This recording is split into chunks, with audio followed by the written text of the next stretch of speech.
Welcome to the Children's Ministry Web Summit brought to you by PajamaConference.com and David C. Cook. I am Dr. Andy Johnson, and I'm excited to share with you today about change in ministry, something that we probably all struggle with at some point in our ministry. I am a children's pastor. I am a children's pastor at Ingleside Baptist Church in Macon, Georgia.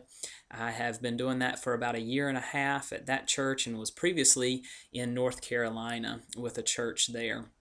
I have a Master of Divinity and a Doctor of Education, so I love studying discipleship. I love studying how people learn and grow.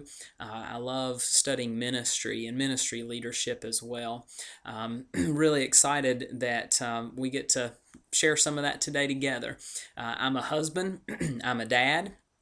I've got two little girls, and we are adopting a little boy from Bulgaria, so we have a little boy on the way that's going to join our family soon.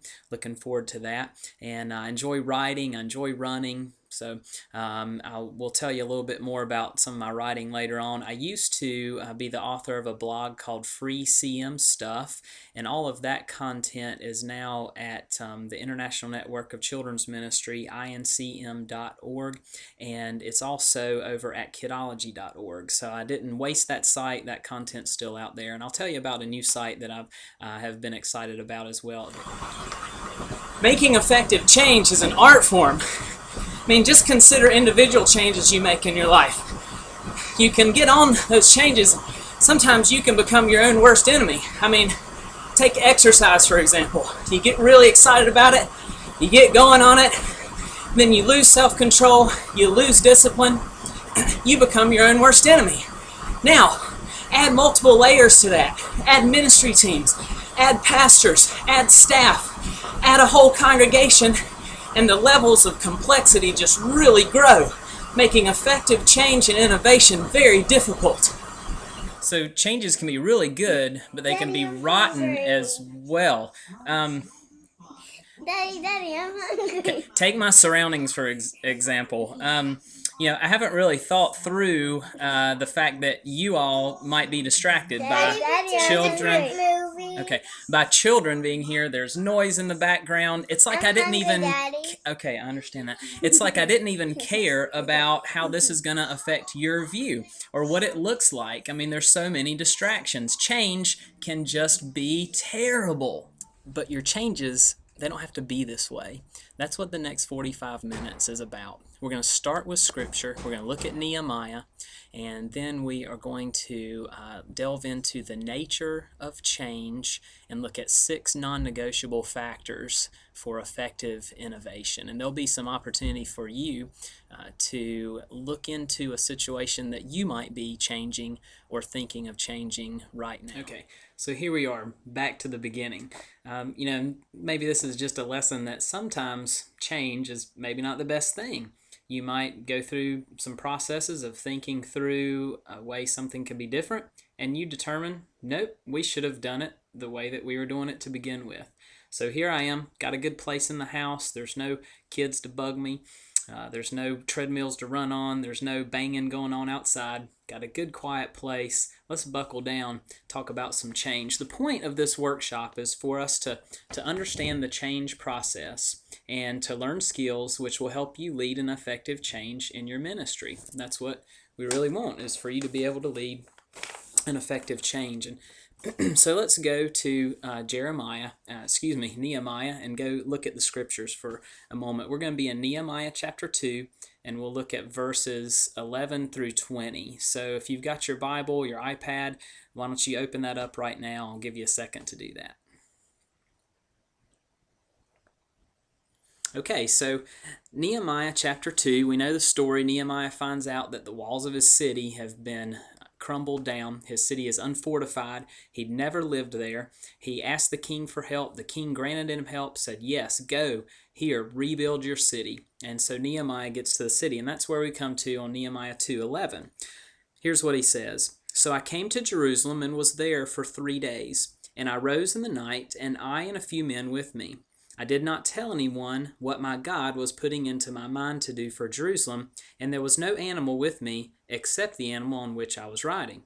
So I went out at night by the valley gate in the direction of the dragon's well, and on to the refuse gate, inspecting the walls of Jerusalem, which were broken down, and its gates consumed by fire. Then I passed on to the fountain gate and the king's pool, but there was no place for my mount to pass. So I went up at night by the ravine and inspected the wall. Then I entered the valley gate again and returned. The officials did not know where I had gone or what I had done, nor had I as yet told the Jews, the priests, the nobles, the officials, or the rest who did the work. Then I said to them, "You see the bad situation we are in, that Jerusalem is desolate, and its gates burned by fire. Come, let us rebuild the wall of Jerusalem, so that we will no longer be a reproach." I told them how the hand of my God had been favorable to me, and also about the king's words which he had spoken to me. Then they said, "Let us arise and build." So they put their hands to the good work.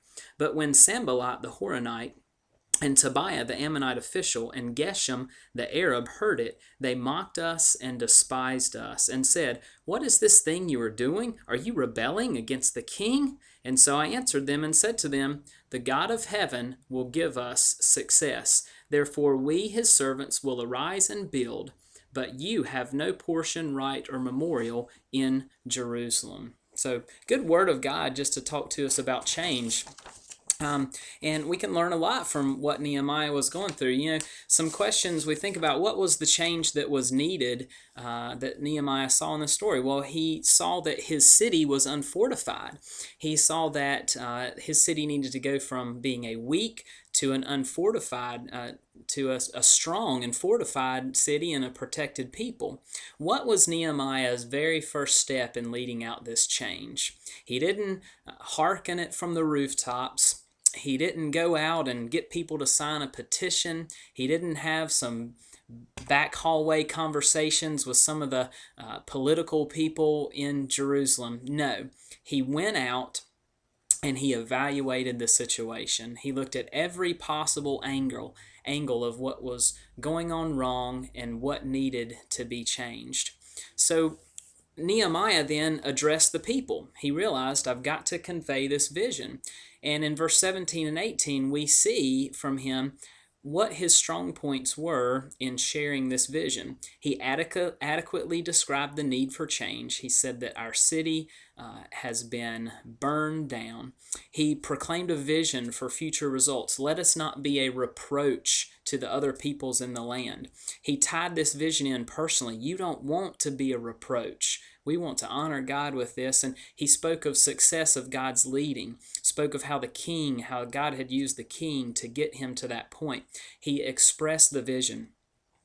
Nehemiah got some resistance. We know throughout the book that Sanballat and Tobiah were his enemies. They at one point said, "Look at that wall. How could a fox jumping on that thing would even tear that wall down?"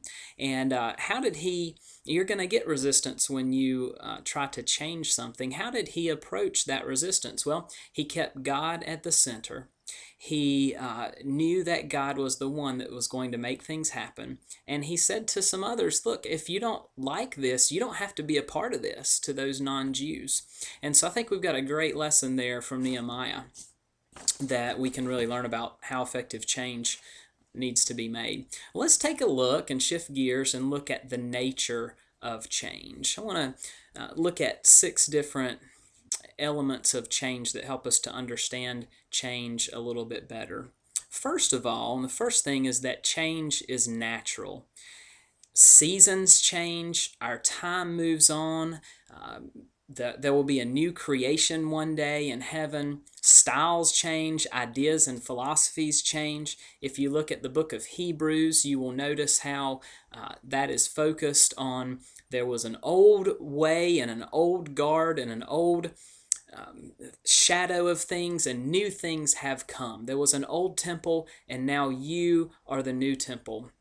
There was an old priest, and now Christ is our priest. There was an old sacrifice, and now Christ is the one sacrifice and mediator between us and God. So change is natural. It happens. The problem comes when people don't want to accept that change is natural, that things have to be done differently sometimes.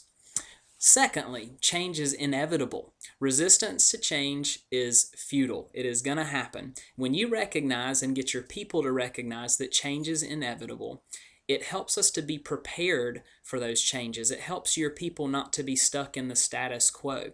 That means you need to watch traditions very carefully. I'm not opposed to tradition. Tradition is a wonderful thing to have some certain things that you do and people look forward to year after year. But you need to be careful with traditions. Being careful with traditions helps people to see that change is inevitable. We're not going to stick with this for all of eternity. We will have a different color carpet in our kids' ministry floor eventually. Things like that. Another third thing is that change is necessary. And so the quote here would be change or die. Change is necessary.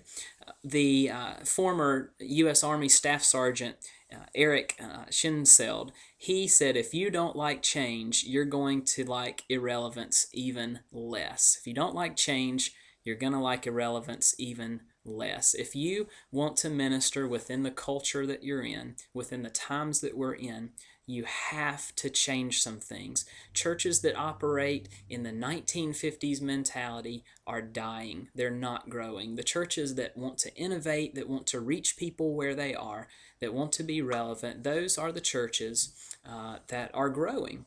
And most, I will say most because I want to guard this with theology and ensuring that we don't change a biblical theology, but most practices, most methodologies, most curriculums, most programs, they have a shelf life. Change is necessary. Those things simply will not serve your purposes for a long, long amount of time in most cases. Fourth thing to understand about change is that change is a process. Change is something that needs to be massaged. It's something that needs to be well thought out.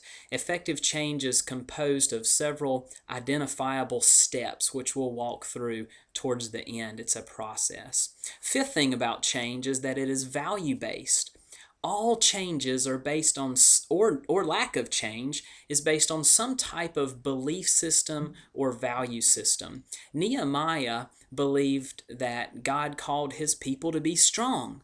Nehemiah believed that God was a God of protection, and so he was used by God to go and help fortify that city, Jerusalem. And the sixth and final thing is that change, this is probably the most important thing, is people-oriented. It can be very difficult for many people who are stuck in a rut or are used to a tradition or want to do it a certain way. Change is people-oriented. The minority can often be loud and discouraging, a handful of people in the midst of change. You've got to understand that those folks do have something going on in their head with their feelings or their motivations. People's commitments are tied into change, something they have spent a lot of time doing or building or been a part of, and you pull that away can often bring pain and emotion for those people. We have to work through those people issues. When done right, though, change really bolsters a leader's reputation. Because it's people-centered, when you do a change effectively, they build trust in you, and as that trust builds, change becomes more and more easy. It sort of becomes the silent "I told you so." It's I got this done and we did it well and it was for the better, and the people see that, and it's the silent "I told you so." We trust him now. When tied into the church's purpose and vision, change can be very unifying and engaging and build lots of momentum within your church, another people-oriented element. And finally, because change is so people-oriented, people are your greatest asset when initiating change. Getting people on board, getting them on your team, getting them to be outspoken folks for the change that's going on, that is such a crucial thing. That's why change is so people-centered. All right, so let's talk about 10 barriers to effective change or innovation. First one, negative voices. You're going to find that people will speak very loudly. They will carry their voice as one that is representative of the whole, and it probably is not. They will use things like all these people are saying or everyone is concerned about, and those are folks that you need to ensure that you work with and speak to and do not ostracize, but you also need to be careful that you take seriously the ones who have the ability to influence others, and maybe not take as seriously the ones who don't have the ability to influence others. A second thing is barrier to effective change is thinking somebody else is going to do it. You see a need and you see it needs to be done, and you think, well, somebody else will take care of that. Well, that's not my responsibility. Well, maybe it is your responsibility as a team player, or maybe you think that a volunteer is going to handle that and it just doesn't happen. That can definitely be a barrier. Number 3, no culture of change. Have things just simply been done that way before for a long time? And if there's not a culture of change in your place, that's going to make your first couple of changes very difficult. But after that, things get better. Number 4 is not knowing the history of previous changes, or not knowing the history of why a certain thing was done a certain way. You don't know that. You don't know how people have possibly been hurt in the past, and that can really damage you. The history itself can even be damaging. The fact that something has been done a certain way could very much limit what you're able to do in a change, or how quickly that change may be able to take place. Number 5, barrier to change would be a lack of resources. You think, well, we don't have the money, the finances to do this. There's lots of creative ways to make changes happen. I want to encourage you to not get discouraged that there could be a lack of resources within your budget, your church. And I want you to just ask God for His favor and ask God to make the provision. That's what Nehemiah did. He relied on God to use the king, and he relied on God to provide the right people. He trusted in the Lord to take care of the vision that Lord had given him. Sixth thing would be forgetting your vision and purpose. If you don't know what your church is all about, you don't have a discipleship process in place, it's going to be really difficult to make changes. Number 7 would be a short amount of time, and that would probably be equated to poor planning. If you have a short amount of time to get a change done, you are not going to be able to follow through with all of the steps that need to be taken in order to massage this change. And if you plan poorly, you don't allow yourself that amount of time, then that's really your fault, not anybody else's. An eighth thing would be one-person leadership. If you take the role of a dictator in change instead of building consensus and raising up a team to help you, you're going to find a lot of difficulty, and that's definitely a barrier. Then the ninth thing would be you don't have the relationships. Perhaps you haven't been there long enough, or you haven't invested in people in a sense where they realize that you care for them and you care for the good of the people that you're working with and the good of the ministry. If you don't have those relationships, it's going to be very difficult to make a change. That's why I think that in smaller churches, if you make a change inside your 1-year window, a major change, it's going to find a lot of difficulty. In larger churches where you're really getting to know a lot of folks, if you make a major change within about 1.5 years, you're probably going to find some difficulty in that as well. Got to build those relationships, and that takes time. The 10th barrier to change, I would say, is not willing to take a risk. Maybe you see that there's a need for something to be different, and you just think, well, I'm just satisfied with status quo. I'm just satisfied with things just the way they are. I'm just going to let them be that way. And if you're not willing to take a risk, then you're never going to initiate the change process in the first place. So let's take about 1 minute here, and I want you to write out one major thing that needs changing in your ministry. So write that, and I want you to take another step after you've written that. After these 10, thinking through these 10 barriers that I've listed, what are the major barriers to that change happening? One change, what are the major barriers? And we'll come back in just a moment.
Okay, so we're back. You've gotten your one change that you're going to make. Perhaps it's a curriculum change. Perhaps it is a major change in a volunteer process or responsibility. Perhaps it is a shift in staffing. Perhaps it is something with your facility. You got that change and you've written down what some barriers are. Let's walk through 6 major steps of making a change, an effective change in your ministry so that you can serve the Lord through this change. The first step would be evaluation. We saw that with Nehemiah, right? He walked around, he evaluated the situation, he looked at what particular things were going wrong, he looked at what needed rebuilding, he evaluated the level of rebuilding there. When you evaluate a change, you need to spend time in prayer, asking the Lord for guidance, going to the Proverbs and looking how Solomon talks to us about working with others and leading others and what our attitude and level of humility ought to be. Praying, studying your scriptures, but also studying the situation. Looking at what other churches have done, finding out how that problem or that change has been made effectively in other scenarios. Networking with people, and you can really dig and find out about how they've done change through networking. Informal interviews, just having a phone call. Call up some churches that you know have larger ministries, or you know have done a change that you want to go through. Find out how they did it. Find out what processes they used. Find out what problems they came across. Find out what they would have done differently. Evaluating is all part of that. You want to also determine between your symptoms and your underlying causes. If you want to change something, you've determined there's a problem here. So what are the symptoms versus what are the underlying causes of that problem? Symptoms may be that people are not growing the way that you think they should grow. It may be that the parents are getting frustrated with your check-in system. That would be a symptom of a faulty check-in system. Determine those symptoms, but then look deeper and find out what are the underlying causes about this. If parents are really frustrated about a check-in program, or check-in system that we have, then that's a symptom. The cause may be that it is simply too complex for them to work through. There's too many pieces for them with a baby and a baby carrier and dealing with a diaper bag, and then they've got their 4th grader, they've got to get to the other side of the building. What are the causes behind that need the change? The symptom does not need to be changed. The causes need to be changed. Some questions to ask during this evaluation time would be, why is the change needed? Who is involved in this? Who has buy-in or weigh into this?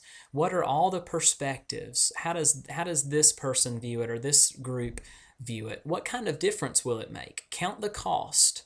Will it make a minor difference that is just more of a preference for you, or will this make a major difference that's going to really boost the level of your ministry? How does this fit into the church vision? Don't go and make a change in your area of ministry if this doesn't fit into the way your pastor and the rest of the staff are leading. Don't become a silo. Don't isolate yourself. You will only be seen as the enemy if you do that. How does it fit in the church vision? When should this change occur? Should I try to get going on this now? Would it be better to wait till the fall when some other things are changing and things are new? Would that make it a little better? Would it be better to happen in the summer when our numbers drop and we can test run and trial this change? When should it occur? What would an appropriate timeline be? What kind of things do you need to do to get ready for that? Do I need to have a meeting with this person and this person? Do I need to make this certain presentation? Do I need to purchase these certain things before it happens? Create a timeline of when those things need to occur. Who should help lead this out? What people are involved? Who can I get on my team? And then finally, how will we know if it's working? We want to evaluate these things as well so that we know whether it's working, whether it's been effective, whether it was ridiculous, what people think about it, how people view it. Come up with a way to evaluate that. The second non-negotiable factor would be teamwork. Like I said before, if you're going to isolate yourself, if you're going to be a dictator, you're not going to create effective change. You've got to have a team working with you. I would say that you need to build a team of qualified individuals. Now, that does not mean that if you are changing your um, your entire decor in your preschool hallway.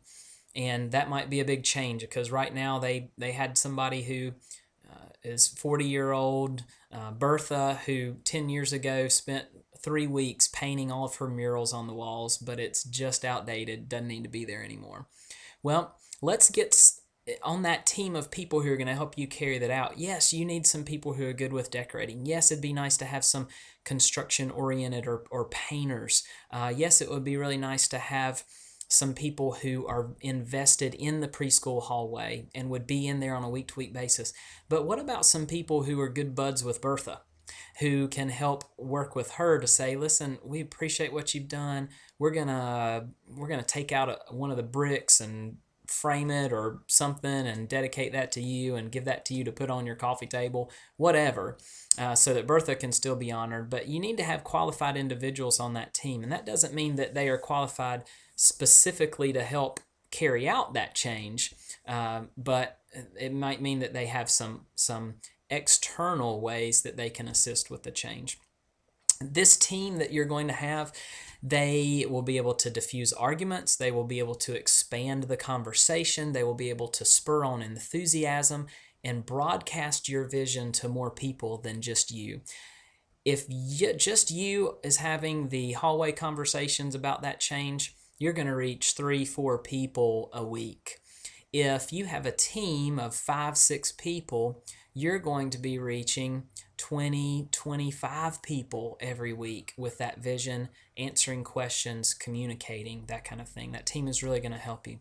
I would suggest also bringing on a naysayer or two, someone who you think would possibly be against it and could offer some good criticism and tell them that you welcome them on there because you have you want to explain your vision to them and you want them on there to help shape that.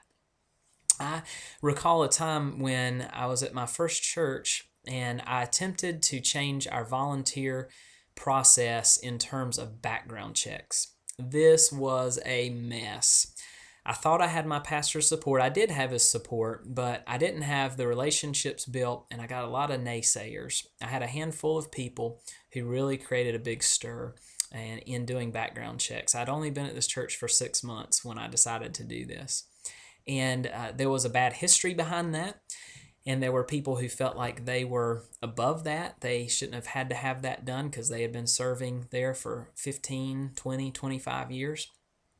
And so that went really wrong. Well, when we decided to come back to it about 1.5 years later, I got a team together and I pulled on 2 of my key naysayers, the 2 that I had the most conversations with, the 2 that were the most frustrated, and the 2 with the loudest voices on this.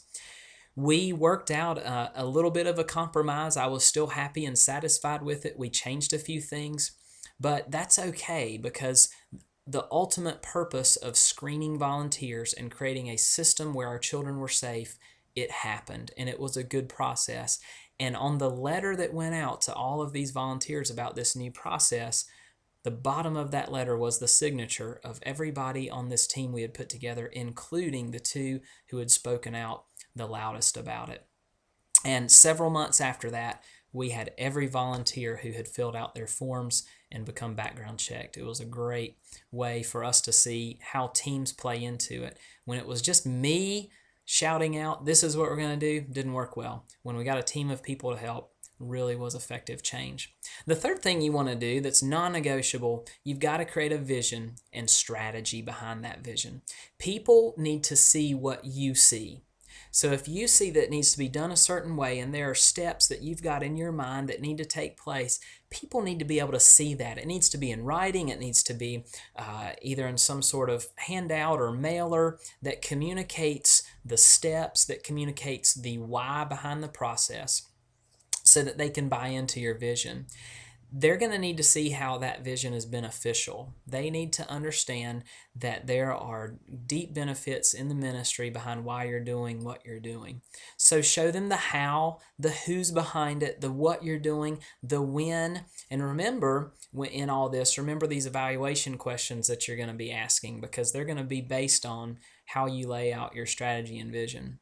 Present detailed action steps and objectives for, at the very least, your team, and paint broader strokes for the people who will be affected by it on a more corporate level. And if the change is large, present that change in the present phases and the manageable parts that you're going to accomplish for that.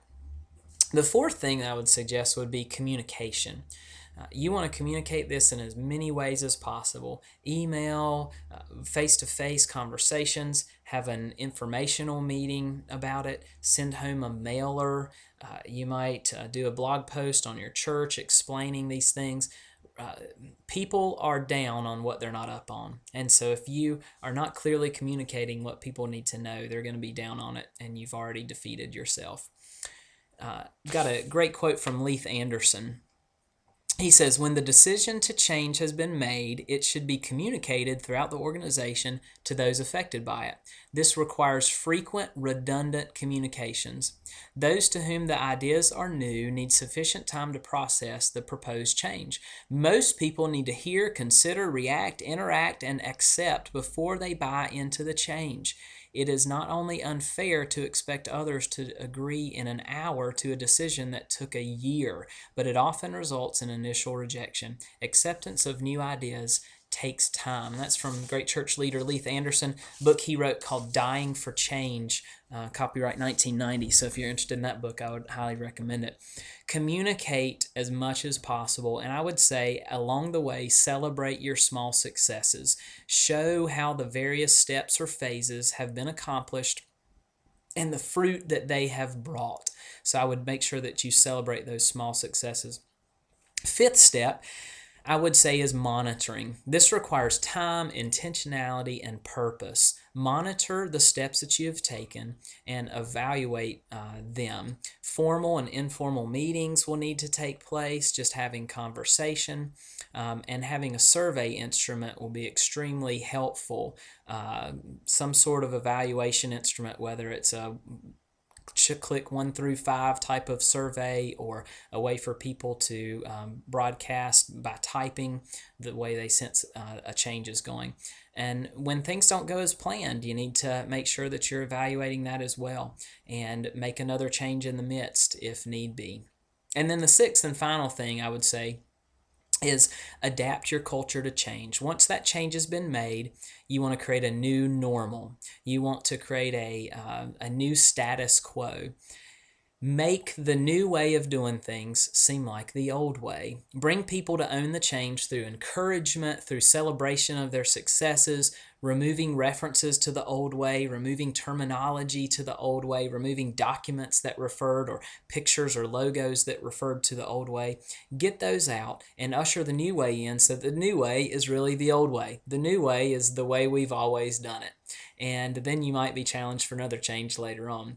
This takes time, but it's naturally becomes the lasting result of this change process being accomplished successfully. People embrace it, they accept it, they see that what you have changed is a good thing, and they accept it as their own.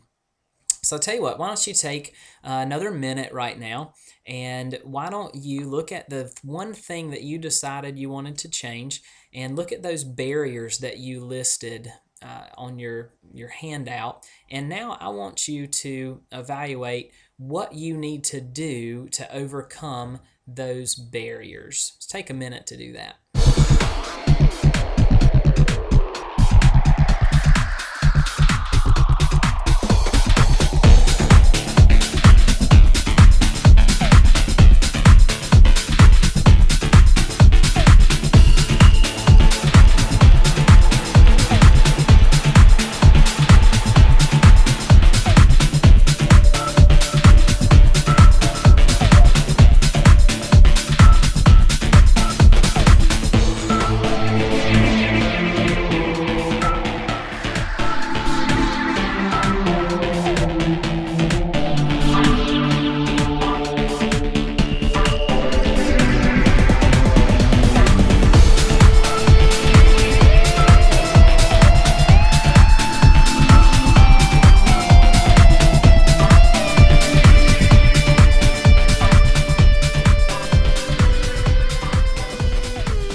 so now that you've thought through your change, another document that you'll have is a steps to effective change worksheet, and I hope that that will be helpful for you. That will work through some of these non-negotiable factors and some of the issues that we've talked about. I use that when I'm about to make a change, and I work through that worksheet, and it helps me think through all of these elements. I hope that'll be a blessing to your ministry leadership. As we close out, let me just take note of some closing items, issues. You want to work on alignment. And alignment in a change means that you think through the individuals and then the groups and then the larger whole of who will have to work in the midst of that change. So let's take the parents need a new check-in system issue. Your individuals are going to be your ones who have the ultimate one-on-one buy-in to that process. They're the ones who are greeting the parents each week, or they are the ones who have been the most vocal voices that they don't like the process that you have. Those are the individuals you need to work with. Then you move along to aligning the next group, and that group would be your leaders, your ministry leaders and volunteers who have to help communicate that. And then the whole would be the parents and any other volunteers that maybe are extant, sort of on the outside, that still have some buy-in to that. You want to work through individuals, groups, and then larger corporate groups in terms of aligning that change. Change often goes hand in hand with conflict. Just get ready. There will be the naysayers. There will be people who don't want to do what you're doing. They don't like the way that you're doing it. There's going to be conflict, and so be prepared for that. Read up a little bit on how to handle conflict, how to work with people. I'd recommend a great book called The Peacemaker, and it's by a guy named Ken Sande. That really helps a lot with conflict. And change via outrage is another thing to consider. Sometimes we need to change things just because it's got to happen, and it's got to happen fast. It could be a theological change. It could be that you have seen a sweep of philosophy or theological idea that is running through your ministry or in your teaching, and it could be a hurtful thing, and that's got to happen quickly. You might have a safety problem, and you've realized that a gap has come, or something has been broken in the safety procedures, and you've got to change that quickly, and it's just got to happen because you're outraged about it. Not that you're angry, but that it's just a shock.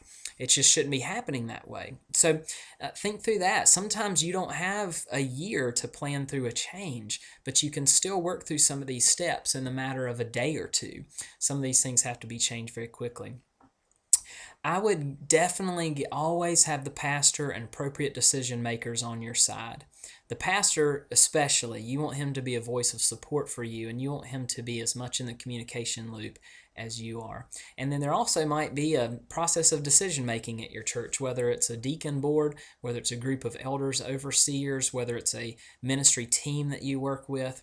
And I would always ensure that those people are on your side so that they can be a good voice for you. And then the final thing, you need to expect some difficulties and setbacks. And in fact, as you're planning and calendaring through your change, I would most definitely build in some buffer and margin, because there's going to be some setbacks. There's going to be things that aren't going to happen on your timing. There's going to be some challenges and difficulties, and you will be well served if you will prepare for those things.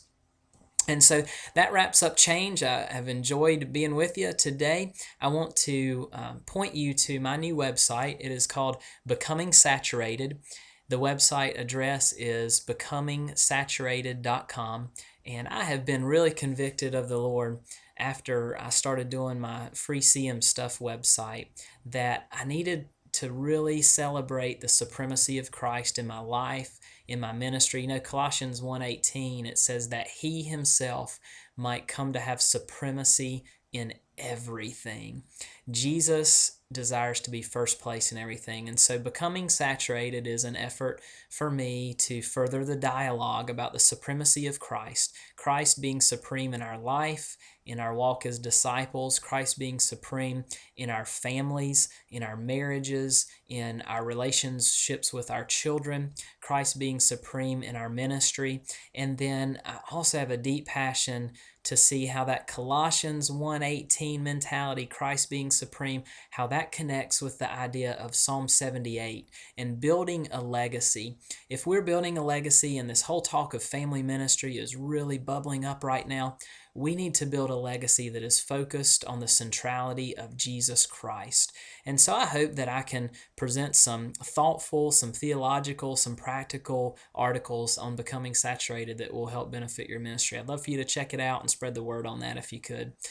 I've enjoyed being with you. You can purchase this video at the Children's Ministry Websummit website, and keep it for future or pass it along to other leaders that you find. And you can also do that with all the other great videos that you're seeing during this conference. So I hope you have a blessed ministry, and I hope your changes go really well.